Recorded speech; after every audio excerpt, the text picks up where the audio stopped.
Здравейте, мили приятели и почитатели на картите Таро. Аз съм Калина. Благодаря ви, че отново отворихте мое видео. Благодаря на всичките последователи в TikTok. Благодаря на хората, които коментирате. Благодаря на абонатите ми в канала в YouTube. Благодаря за това, че поставяте лайк. Така помагате на каналите да се развиват. Надявам се, че всички сте в добро здраве. Днес ще разберем от картите какво ни носи новолунието в Стрелец, което настъпва на 20 декември 2025 година. Да напомня на всички, че тук са четения от общ характер и няма как да резонират на всички ви, които гледате. За лични такова може да ми пишете. Под всяко видео съм оставила телефон за връзка с мен. А сега, ако сте готови, отпуснете се, настройте се позитивно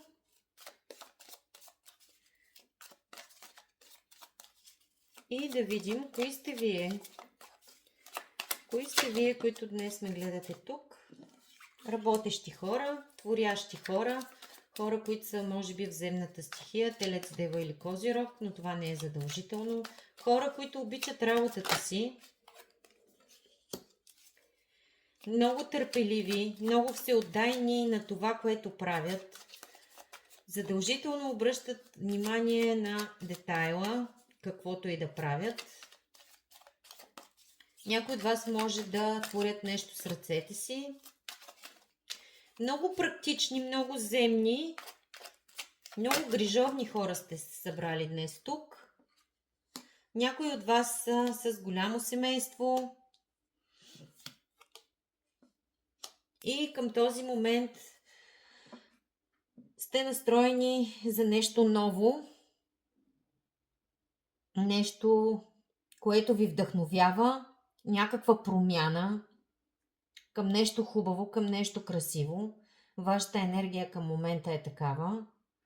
Виждам, че доста от вас тук са много така доволни от живота, самодостатъчни, независими хора. Пак казвам, хора, които обичат работата си, обичат да се наслаждават, много работливи, много практични, много грижовни.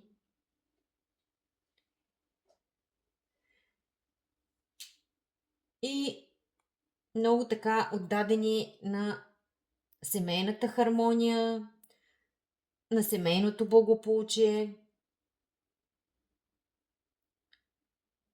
Може би някои от вас вече са на възраст, в която имат внуци и се наслаждават истински на това.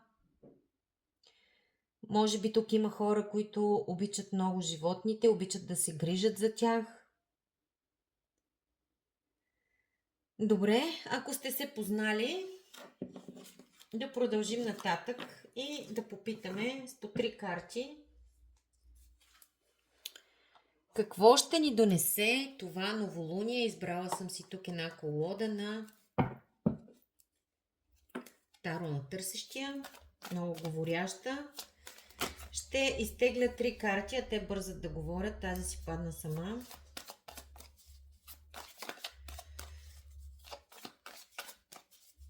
Да попитаме какво ни носи това новолуние в работен план. Какво ни носи новолунието в Стрелец в работен план.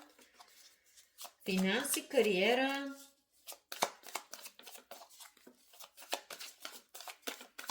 Така, и да видим.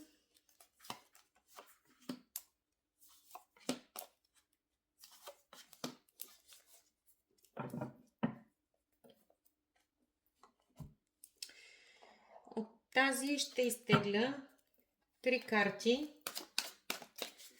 за да видим за тези от вас, които се интересуват, какво ще ви донесе това пълнолуние, новолуние. Извинете, бъркам ги. Това са 2 различни неща, разбира се, но какво ще ни донесе на хората, които ме гледат Новолунието в Стрелец 20 декември 25 година в любовен и личен план, взаимоотношения с хора, обкръжение, приятели, роднини.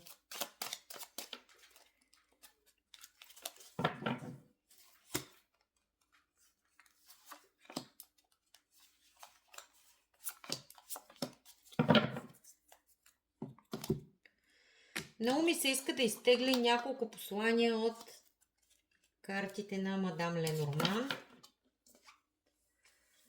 А те също много бързат да говорят. Послания за хората, които ме гледат.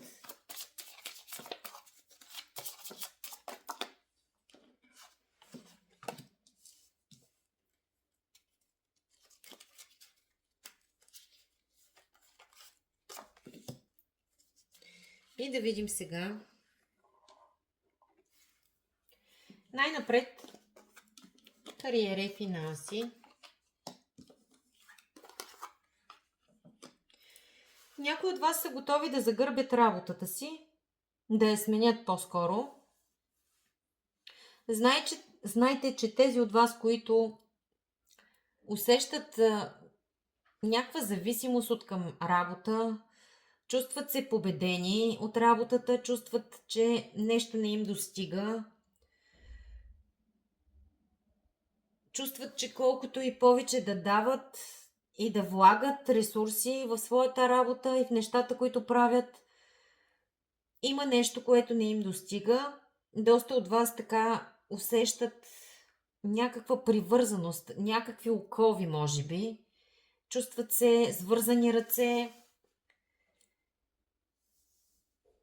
Може би е време да смените работата, да се насочите към нещо друго. Ако направите това, защото тук виждам някакъв край, картите ви казват, че с това новолуние ще имате абсолютен успех. За тези от вас, които предстои нещо ново, знайте, че ще имате успех.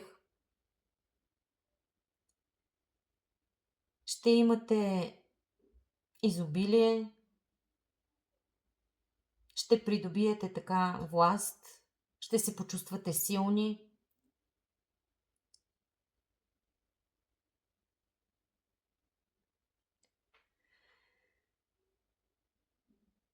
А сега ще видим и картите за любов и отношения.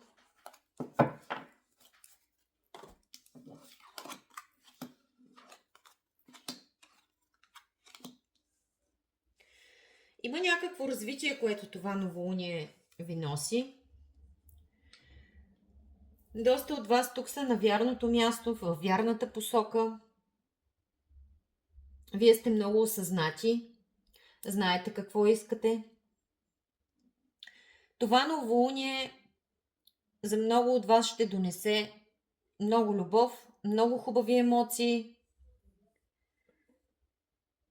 едно безгрижие, една лекота. Други от вас може да се прочете тук, че ще имат нещо ново в любовта. Ще тръгнете по нов начин, ако няма нова любов за вас. Но картите говорят за успех, за развитие, много топлина, много така хубав обмен на чувства. Някой ще ви зарадва много. Тук се появи на дъното на колодата крал на чашите. А за това може да се каже, че това е мъж, който е влюбен във вас. Мъжете, вие сте влюбени в някоя жена. Готови сте да давате любов. А за дамите, при тях ще дойде един такъв човек, който е готов на всичко, за да получи вашата любов. Много хубави карти има тук в любовен план и отношения. За тези от вас, които нямат половинка, нямат партньори и са сами към момента, вашето обкръжение, вашите приятели, роднини ще ви зарадват, ще ви поднесат много хубави емоции, ще започнете нещо ново, ще погледнете на живота по нов начин, така с едно безгрижие, с една лекота, с оптимизъм. Може би някой от вас са зодия Рак или зодия Водолей, но това не е задължително. Както казах, краля на чашите. Това е водна енергия, Риби, Рак, Скорпион.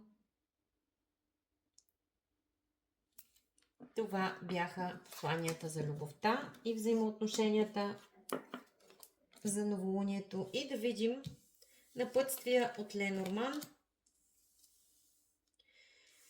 Това новолуние определено ще ви донесе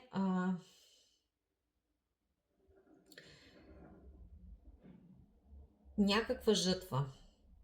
Тоест ще оберете плодовете на вашия труд или там, където сте влагали чувства, търпението ви ще бъде възнаградено. Готови сте да събирате богата реколта.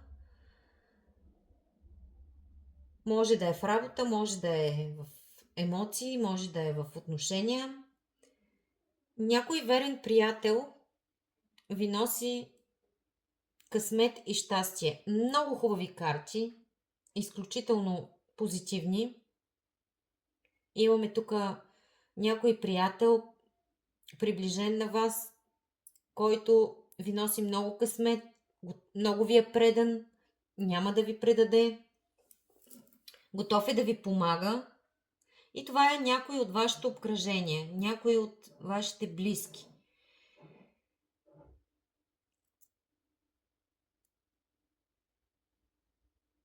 Въпреки това, Ленорман на дъното на колодата ни казва да бъдем търпеливи, да проявим великодушие. Също така и да не избързваме много в решенията и преценките си. Картите са хубави. Желая на всички ви много здраве, усмивки